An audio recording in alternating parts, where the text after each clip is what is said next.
Wilfred, Gorden, Mcdonald, Partridge by Mem Fox and Julie Vivas. There once was a small boy called Wilfred, Gorden, Mcdonald, Partridge, and what's more, he wasn't very old either. His house was next door to an old people's home, and he knew all the people who lived there.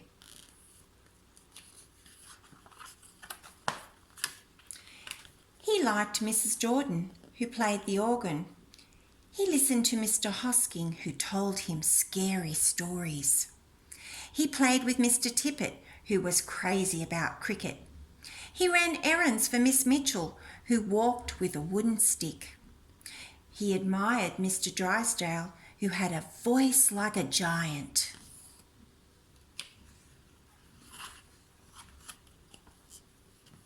But his favourite person of all was Miss Nancy Allison Delacote Cooper, because she had 4 names just as he did.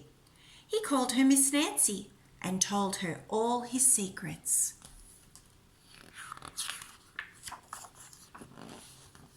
One day, Wilfred Gorden heard his mother and father talking about Miss Nancy. "Poor old thing," said his mother. "Why is she a poor old thing?" asked Wilfred Gorden. "Because she's lost her memory," said his father. "It isn't surprising," said his mother. "After all, she is 96. "What's a memory?" asked Wilfred Gorden.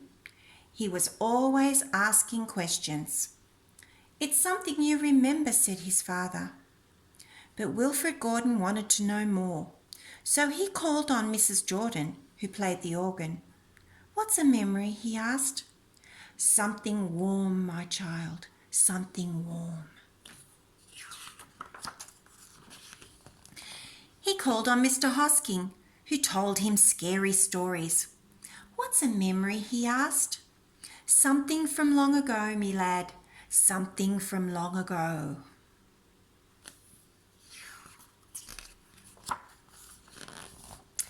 He called on Mr. Tippet, who was crazy about cricket.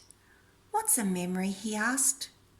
"Something that makes you cry, my boy, something that makes you cry." He called on Miss Mitchell, who walked with a wooden stick. "What's a memory?" he asked. "Something that makes you laugh, my darling, something that makes you laugh."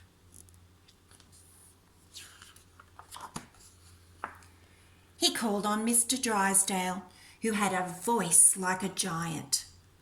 "What's a memory?" he asked. "Something as precious as gold, young man, something as precious as gold."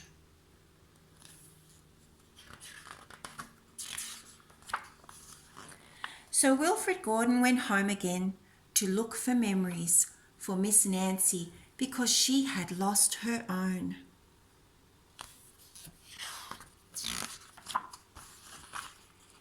He looked for the shoebox of shells he had found long ago, last summer, and put them gently in a basket.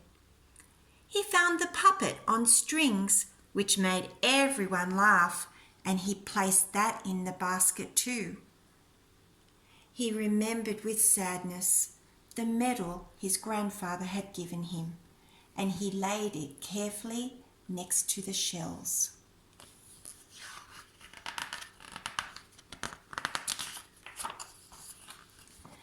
Then he found his football, which was as precious as gold, and last of all, on his way to Miss Nancy's, he went into the hen house and took a fresh, warm egg from under a hen. Then Wilfred Gorden called on Miss Nancy and gave her each thing one by one. "What a dear strange child to bring me all these wonderful things," thought Miss Nancy. Then she started to remember. She held the warm egg and told Wilfred Gorden about the tiny speckled blue eggs she had once found in a bird's nest in her aunt's garden. She put a shell to her ear and remembered going to the beach by tram long ago, and how hot she had felt in her button-up boots. She touched the medal and talked sadly of the big brother she had loved who had gone to the war and never returned. She smiled at the puppet on strings and remembered the one she had shown to her sister and how she had laughed with a mouthful of porridge.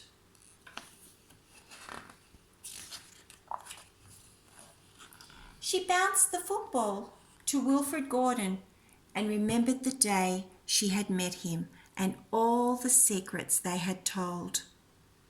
And the two of them smiled and smiled because Miss Nancy's memory had been found again by a small boy who wasn't very old either.